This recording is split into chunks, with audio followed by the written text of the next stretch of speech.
Record.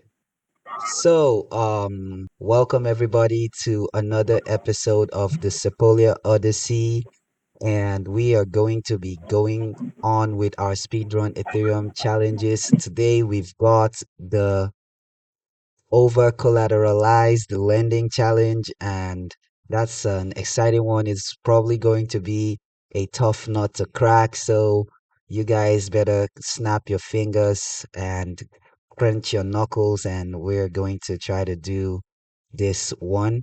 And as always, this is not meant to do the entire challenge. Is just to go through the process with you so that you see how it's done and then you can go ahead and finish it off on your own.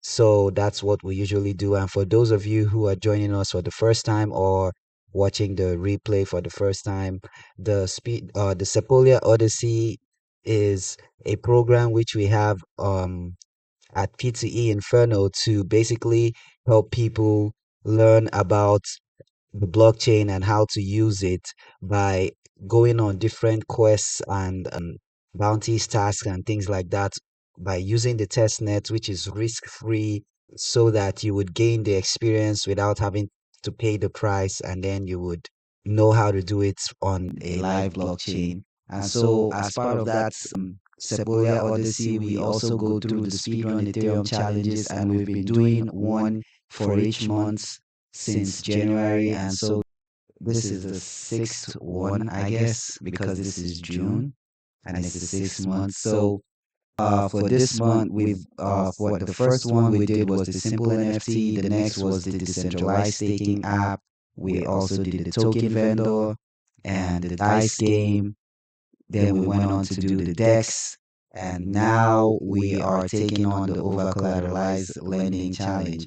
And so, to get started, the first thing you want to do is head over to speedrunethereum.com. So I'm gonna click that and, oops, wrong button, paste it in the chat, and it's super simple. You get over to Speedrun Ethereum and then you connect your wallet and you can just click on start building on Ethereum. But basically, you need to do each quest unlocks the next one. So you are able to do all of this right now because we've done the previous ones that unlocks them. And so if this were your first time, I think from the token vendor, it would be locked, which is why I think there's a key here. But the idea is you need to get through the previous challenges before you're able to get to the ones ahead. And so here we are in over collateralized lending. I've opened it in a different tab. And typically, how we usually go through these challenges is we use the description as our source of truth when we're trying to find out where to go or what to do and we're lost. We come back to this place and we read the instructions and try to understand what they're asking us to do, and then we go back into the code and implement it. So as always, we're going to go ahead and read what is here, and then we'll jump into the code to do the thing. So, over collateralized lending. Before I go on, does anyone have any thoughts, questions, comments before we take it off? Okay, Peter, go ahead and unmute yourself and ask away. Good evening, sir. Thank you for this privilege. My question is that you mentioned a link earlier. Like you said, we should go to speedethereum.com. I didn't get I wanted to ask that how are we going to spell it, or should we just search it on Chrome and it's going to bring us I, to the sh- site? I shared the link in the chat. I pasted the link in the chat. Thank you very much. I'll check it now, sir. On the call chat, not the P2E Inferno WhatsApp chat group. Right here on the call, the link is in the chat. All right. So anyone else? I take that as a no. So I'm gonna go ahead and share my screens just so you guys can see it. I'm gonna share the entire screen so we don't have to keep going back and forth. And here we go. All right, so here we are at the over collateralized lending page on Speedrun Ethereum. So here's the description. Build your own lending and borrowing platform. Let's write a smart contract that takes collateral and lets you borrow other assets against the value of the collateral. What happens when the collateral changes in value? We'll be able to borrow more if it's higher, or if it's lower, we'll also build a system for liquidating the debt position. So I'm going to click on this to why wondering how lending works on chain. Read the overview here. So this is the overview of how lending works on chain. First, traditional lending usually involves one party, such as a bank offering up money and another party agreeing to pay the interest over time in order to use that money. The only way this works is because the lending party has some way to hold the borrower accountable. This requires some way to identify the borrower and a legal structure that will help settle things if the borrower decides to stop paying interest. In the on-chain world, we don't have a reliable identification system yet. So all lending is over-collateralized. Borrowers must lock up collateral in order to take out a loan. Over-collateralized means you can never borrow more value than you have supplied. I'm sure you're wondering, what is the benefit of a loan if you can't take out more than you put in? Great question. This form of lending lacks the common use case seen in traditional lending, where people may use the loan to buy a house they otherwise couldn't afford. But here are a few primary use cases of permissionless lending in DeFi. Number one, maintaining price exposure. So you may have real world bills due, but you are sure that it is going up in value from here and it would kill you to sell to pay your bills. You could get a loan against your ETH and pay your bills. You would still have ETH locked up to come back to and allow you would have to do, and all you would have to do is pay back the loan. Number two is leverage. You could deposit ETH and borrow an asset, but only use it to buy more ETH, increasing your exposure to ETH price movements to the upside or the downside if the price drops, obviously. And another use case is tax advantages. So, in many jurisdictions, money obtained from a loan is taxed differently than money obtained other ways. It might be advantageous to avoid outright selling of an asset and instead get a loan against it. So hopefully none of you are in such jurisdictions, but if you are, it's worth considering on-chain lending. Now that you know the background of what is and is not possible with on-chain lending, let's dive into the challenge. So, the lending contract accepts ETH deposits and allows depositors to take out a loan in corn. The contract tracks each depositor's address and only allows them to borrow as long as they maintain at least 120% of the loan's value in ETH. If the collateral falls in value relative to corn, then the borrower's position may be liquidated by anyone who pays back the loan. The liquidator has an incentive to do this because they collect a 10% fee on top of the value of the loan. This incentive ensures that loans are guaranteed to be closed out before they are worth less than 100% of the collateral value, which keeps the lending protocol from taking on bad debt. That means people walking away with borrowed assets that are worth more than the underlying collateral left in the protocol. So, the final deliverable is an app that allows anyone to take out a loan in corn while making sure it is always backed by its value in ETH. Deploy your contracts to the testnet, then build and upload your app to a public web server. Submit the URL to speedrunethereum.com. You can click on the link here. So, meet other builders working on this challenge and get help in the Over-Collateralized Lending Challenge Telegram group. So, this is a normal pattern in all of the Speedrun Ethereum challenges. There's Telegram groups for people that's working on the challenges. So, it's always a great idea to like click on the link and it'll take you to the Telegram group where you can join in and you can ask questions or connect with other builders that's working on the same thing and get help if you need it. So, if you are interested in doing that, you can always do that for the challenge that you're working on. But here we go. We're taking on the first checkpoint, and the first thing you want to do is set up your environment. So, there's a bunch of things that you want to get before you do this. I would like to think that most developers here would have Node from version 18 and above.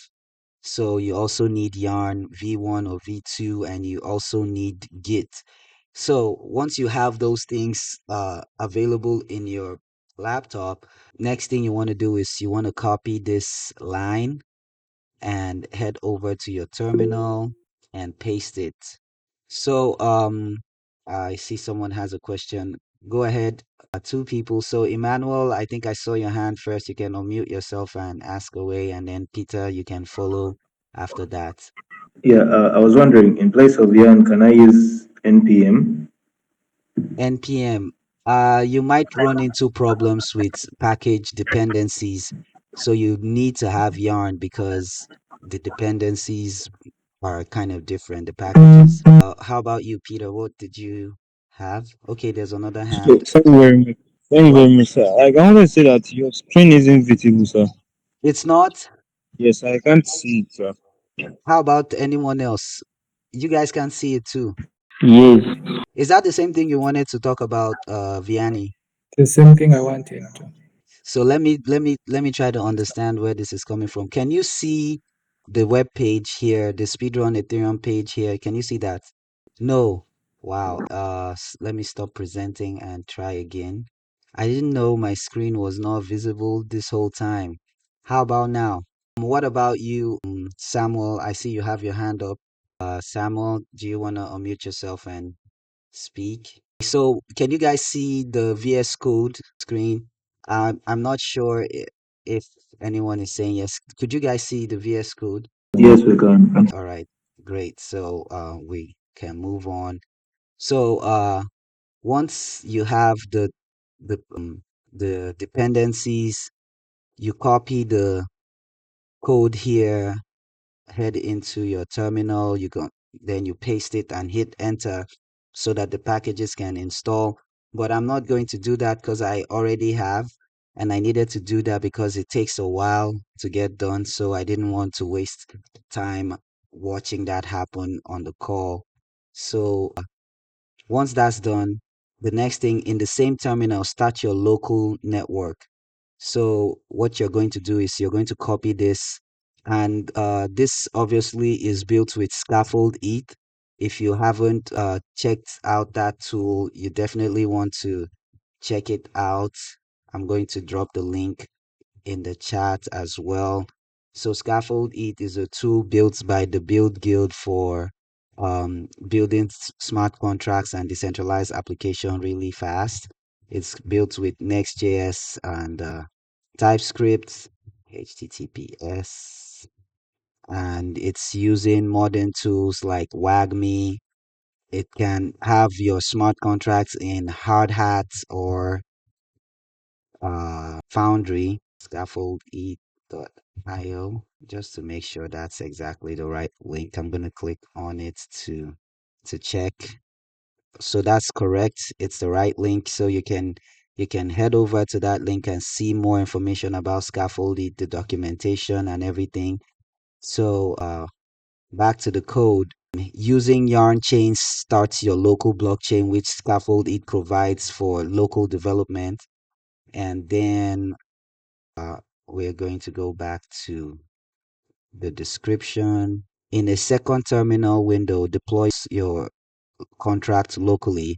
And so you want to do a yarn deploy. So it says CD into the project folder, which is this command and yarn deploy, but I don't need to do that because I just use this thing here. I'm using VS Code or Cursor actually, which is built on VS Code. So Cursor is an AI enabled IDE that forked VS Code. So it's kind of like VS Code, but has an AI in it. So I just use this to open up a new terminal that opens it in the same folder. So I don't have to do CD anymore.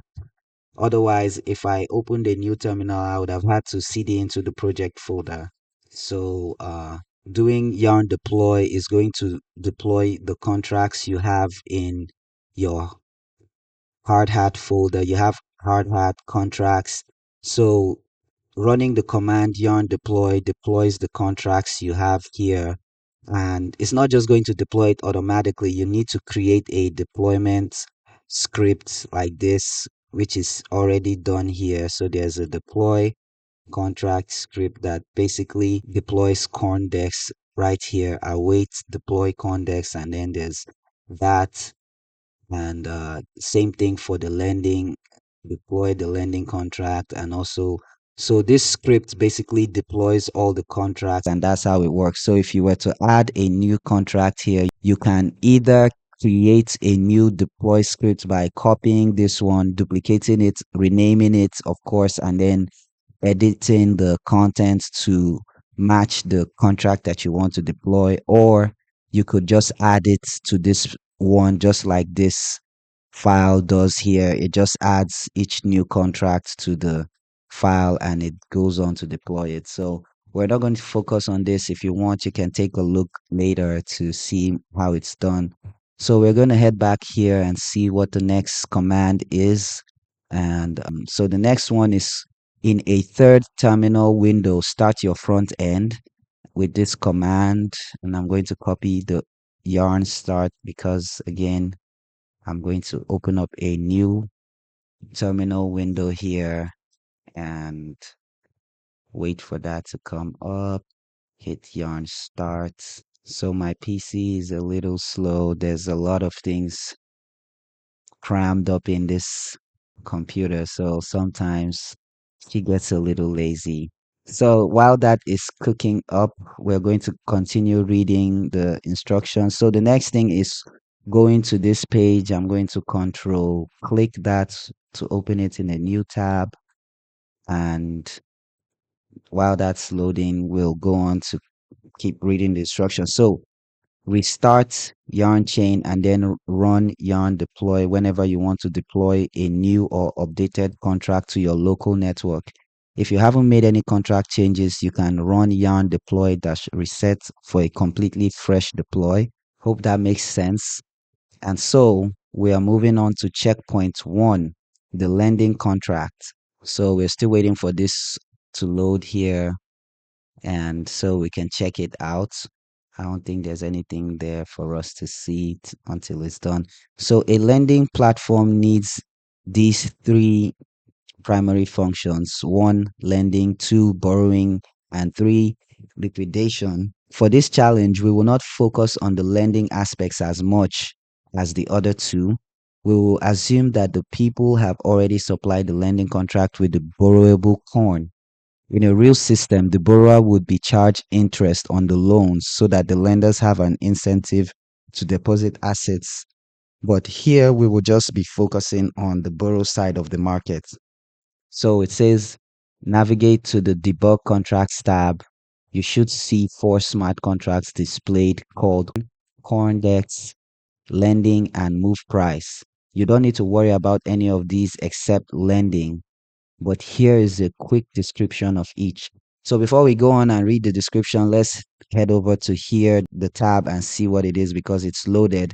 So this is what we have. Scaffold, it comes baked in with a UI for you, and it's got the wallet thing already integrated. So here is a faucet for local development. You can just click on it and it adds testnet, local, not testnet, local hard hat ether to your wallet. So this is a burner wallet. So it also comes with a burner wallet that allows you to just straight up start working. If you don't even have a wallet on your computer, you can just start testing your app with this burner wallet on the local blockchain.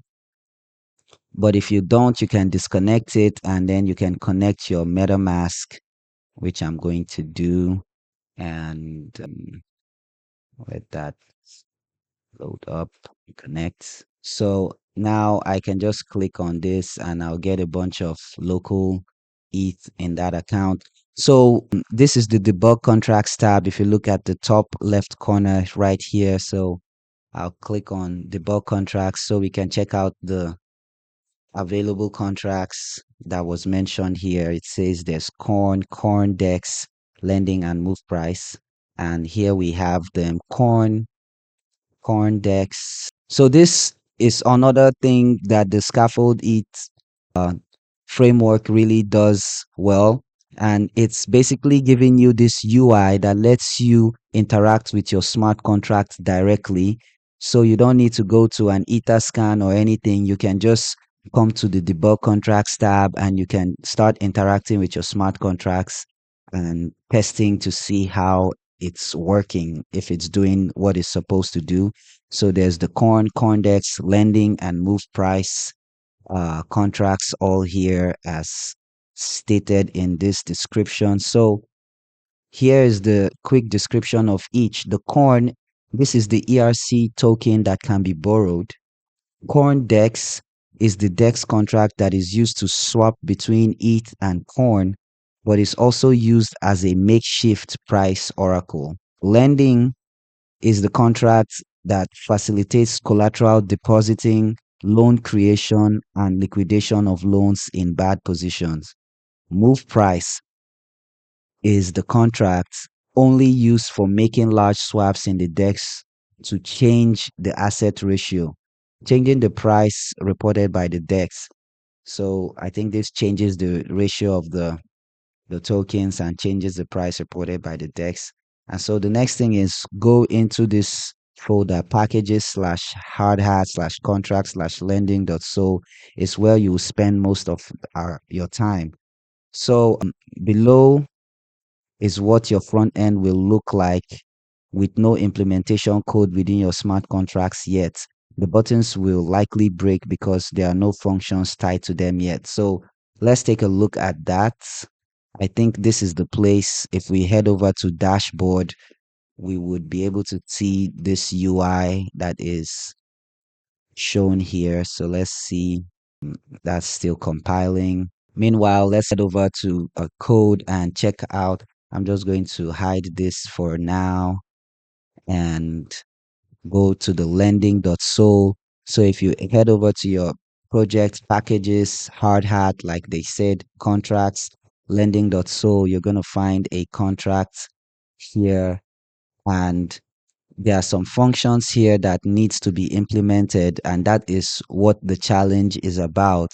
So the function signatures are here, but they are not implemented, and so the challenge is about implementing all of the contract, all of the functions in the contract.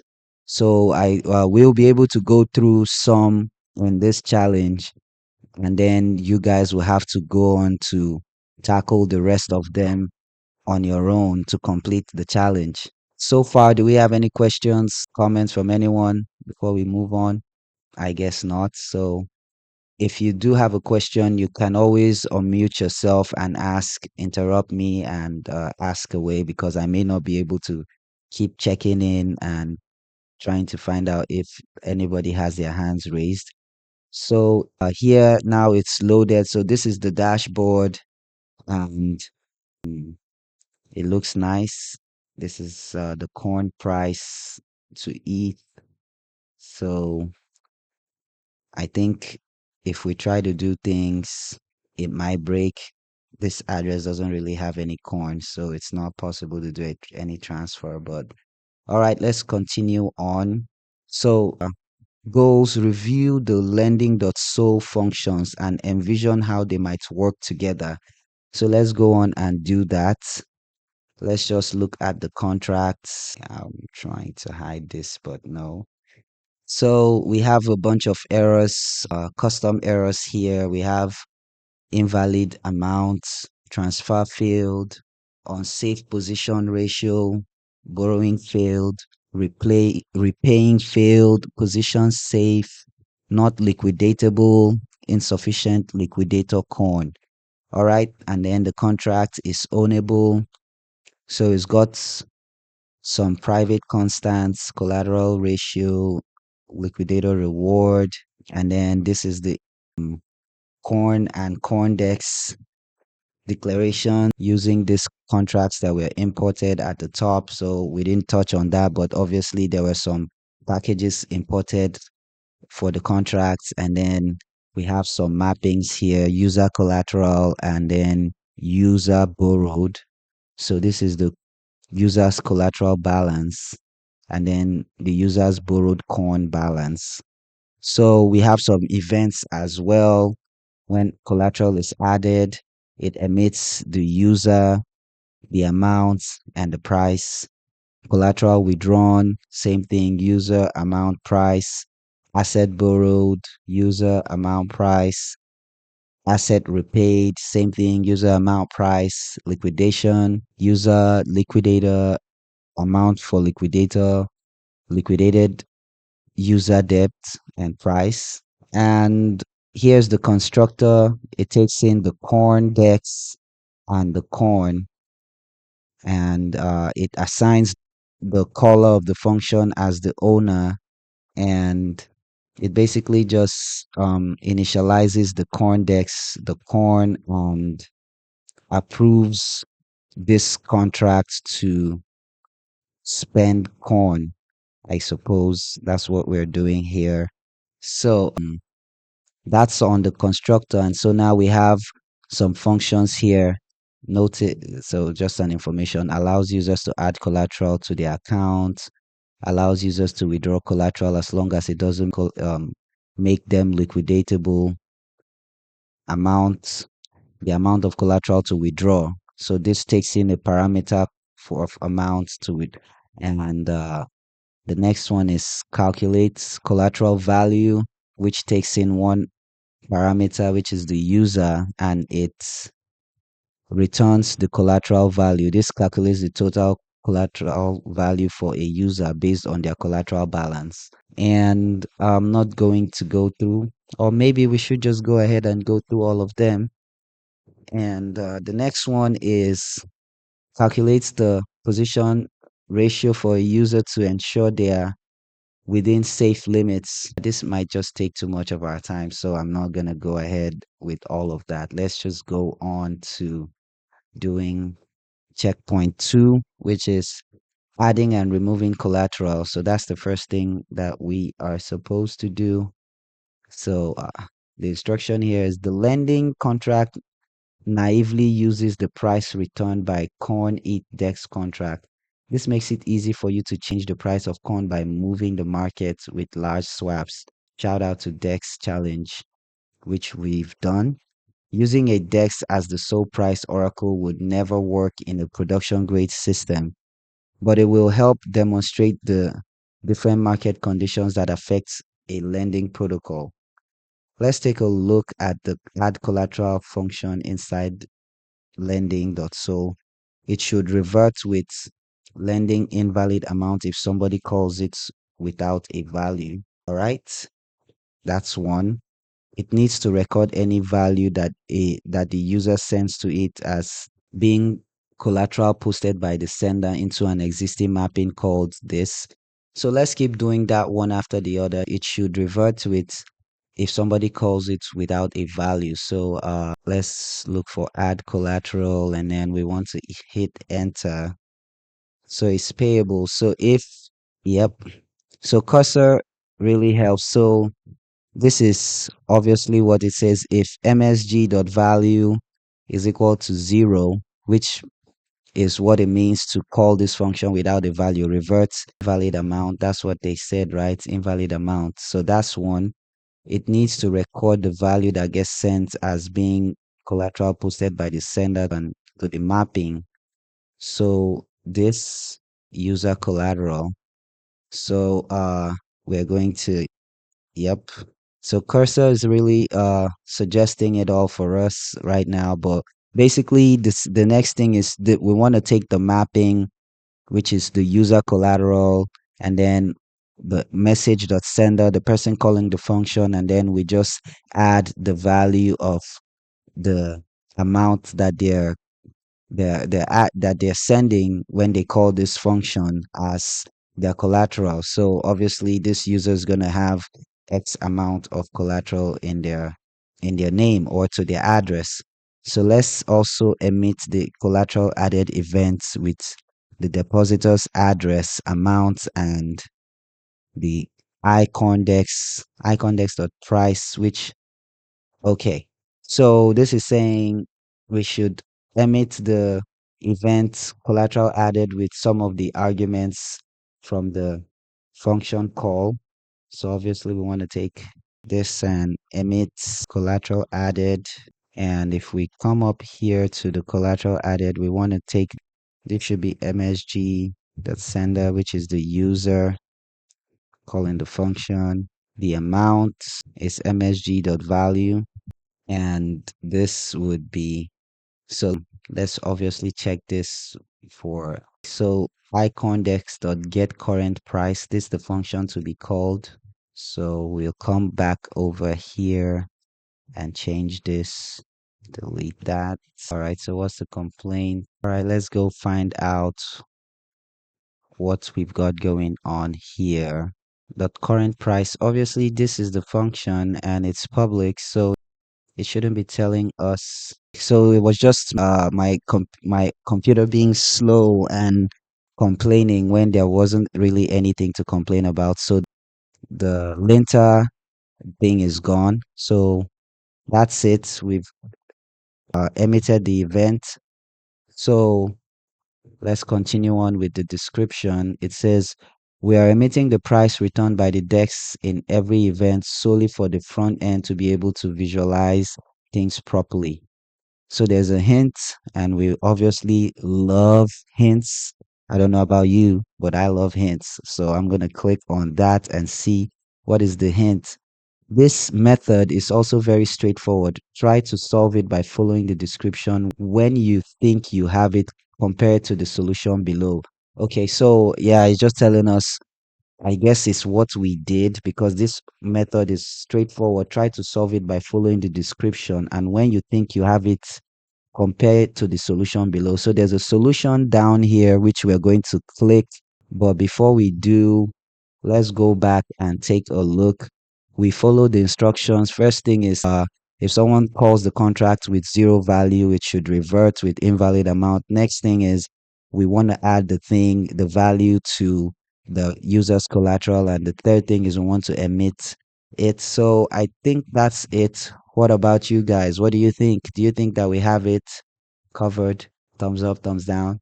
You guys with me? All right. Yeah. Okay.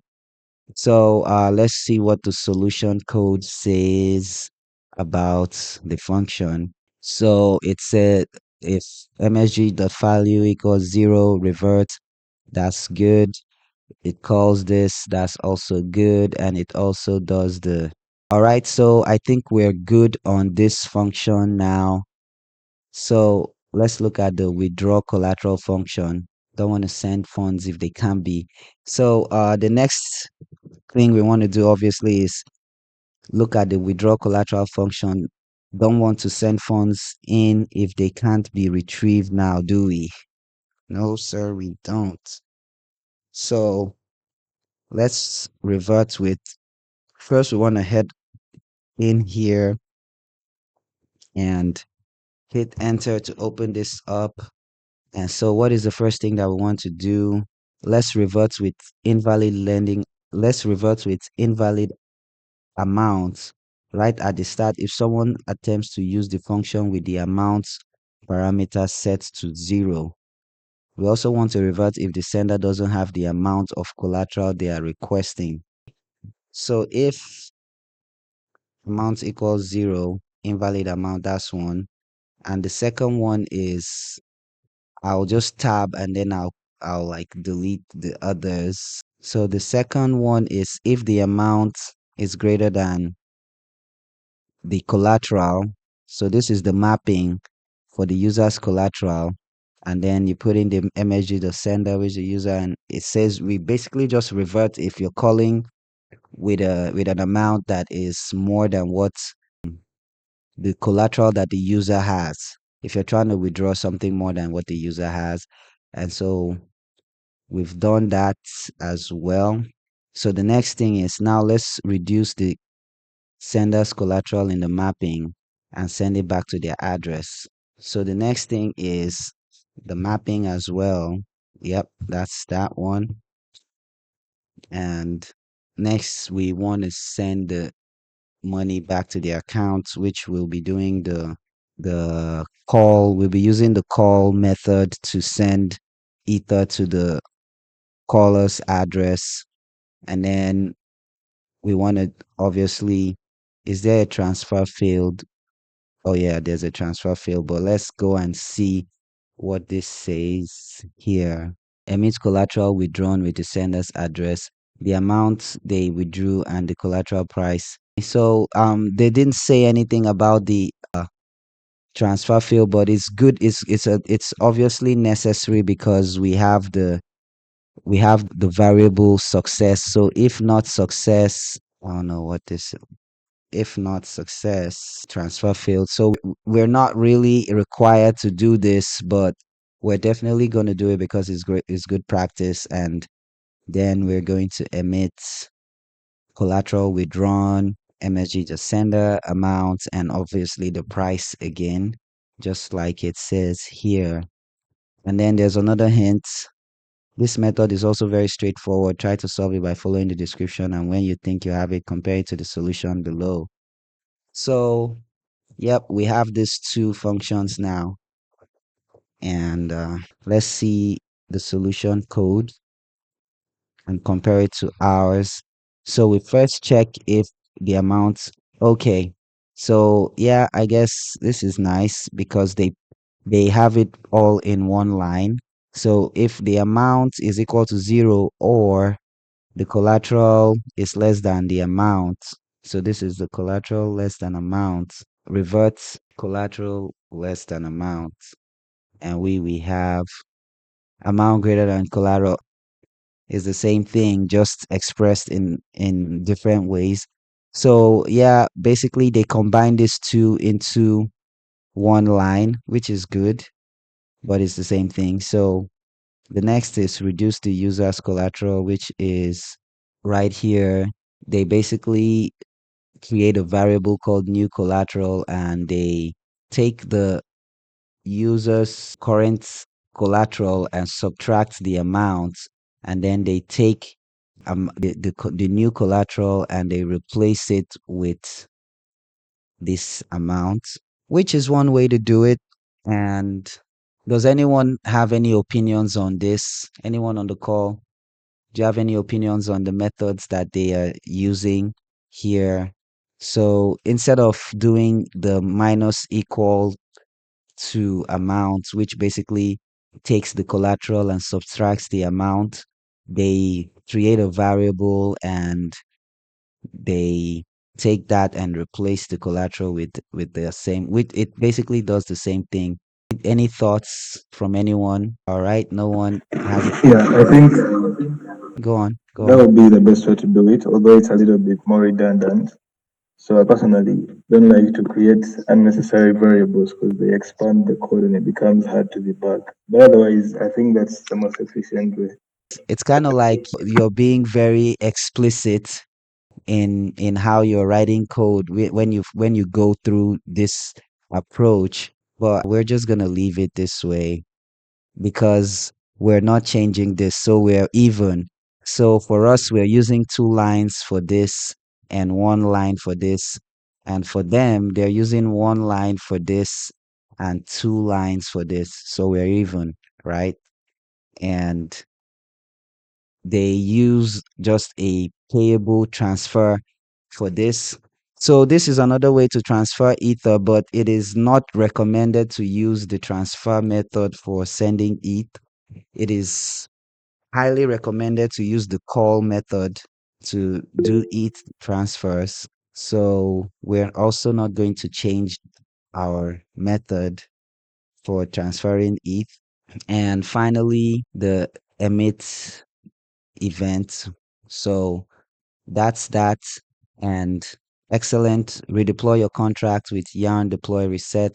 We want to do a fresh deploy of all the contracts so that each have correct constructor parameters. Now you can try out your methods from the front end and see if you need to make any changes. Obviously, you need to give yourself some local blockchain ETH. So I'm going to bring this back up, and the command is yarn deploy dash reset. So this is going to redeploy all of the contracts with fresh code, and our changes would be applied, and then we'll be able to test it in the front end. So that's it. It's deployed. So let's head over to this page and get more. It's free, so I mean, we can take as much as we like. So the page is refreshing now, and it's refreshed. So let's see if we can add some collateral. I'm gonna add, I have 7, so I can add 2 ETH. I think it's working. It worked. So we've added 2 ETH to the contract, and you can see it right here. I think I'm feeling very optimistic, so I'm gonna add a little bit more. So I've got all that collateral in there, but you know what? I think I need to pay some bills, so I'm going to take out 2.15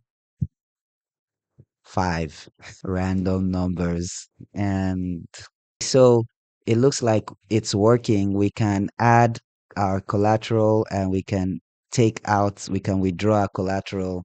So our money is not stuck in the contract. At least that's good to know. So, is there time for any more? I think maybe we might be able to try one more because we end in 8 minutes, but I want to open up for questions and anything else from you guys. If you want to go on to finish this and you need some questions answered, now would be a good time to ask your questions because we wrap up in 7 minutes. It might not be enough to implement some other functions. Yeah, thank you very much for the session. But my question is really about the transfer function and the low-level call function. Sorry, the what? Why really do we choose to use the call when we're sending ETH from wherever, either from a contract to going somewhere else, instead of the transfer? I've kept hearing it, but I never really evaluated why it's preferred over the transfer method. I'm sorry, come again. You're breaking up. Why use what? Why use the call method and not the transfer method when transferring ETH from the contract to the externally owned account? Yeah, this is actually a great question. And I'll be honest, I think I forget the reason because it was a long time ago during my early days as a contract developer where we learned the differences, and eventually the reason has fallen back into my subconscious, and I just know to not use the call over, not to use transfer over call, but we can obviously check it out with something like Claude and just ask away, because this is 2025 and we've got all these AIs here to help us out. So let's just do it. Let's have a refresher right now. Why why we're not supposed to do that? Can you just continue with Google, please? Claude is great at answering these types of questions. You can obviously use ChatGPT, of course. This is not too technical, but I just want to use Claude. Any other question while we wait for this? I'm sorry, my internet is a little bit slow because I don't see why this is taking forever to load this. Not now. Why is call method preferred to transfer when sending ETH in a smart contract? All right, so there's several different reasons. The first is gas limitations. The most critical issue is that transfer has a hard-coded gas limit of 2,003 100 gas. This was originally designed as a security feature to prevent reentrancy attacks, but it has become problematic because the gas cost of EVM operations can change with network upgrades.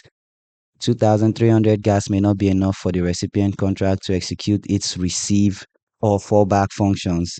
Some legitimate smart contracts require more than 2,300 gas to process incoming ETH.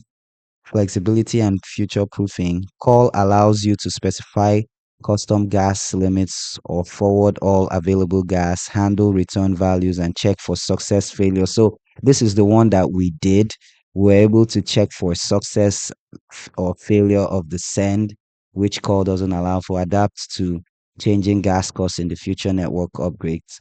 Recommended. Here's the recommended pattern. Here's the current best practice for sending it, which is what we did, the bull success call value, and then you check that it's successful.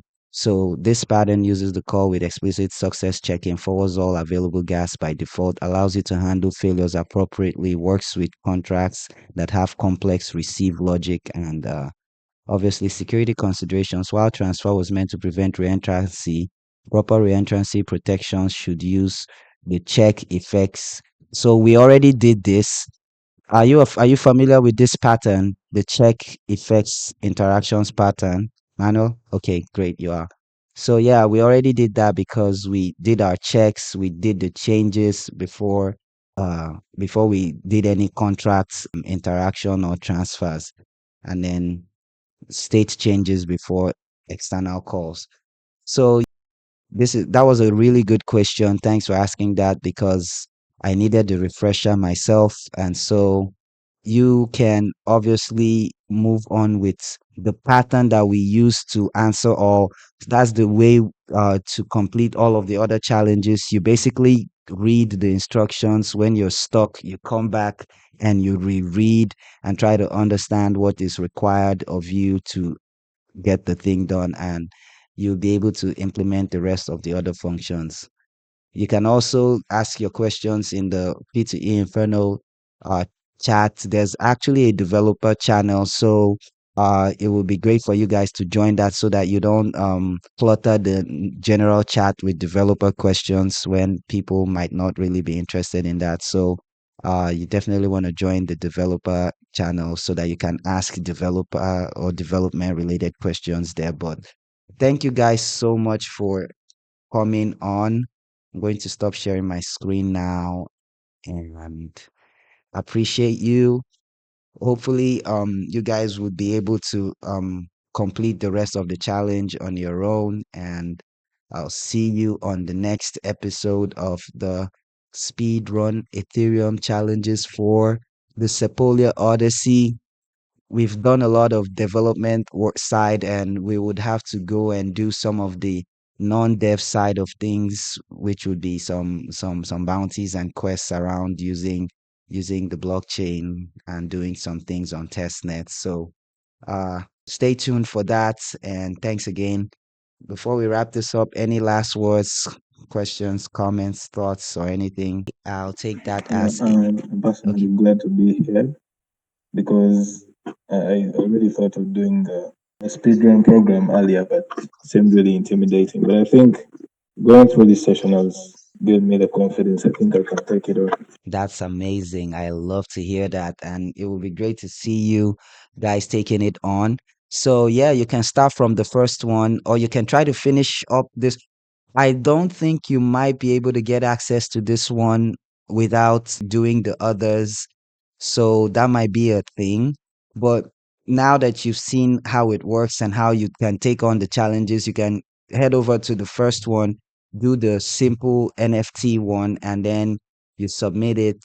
And that way you'll be able to move on. And by the time you're completing others, you would have the confidence to not only take this on, but to build some also really crazy cool ideas out from some of the value that you will gain from taking that on. So thanks you guys for hopping on, and I'll see you on the metaverse. Once again, it's Danny Toms, and have a good night. Thank you very much, Danny. And thank you everyone for joining me. Thank you very much.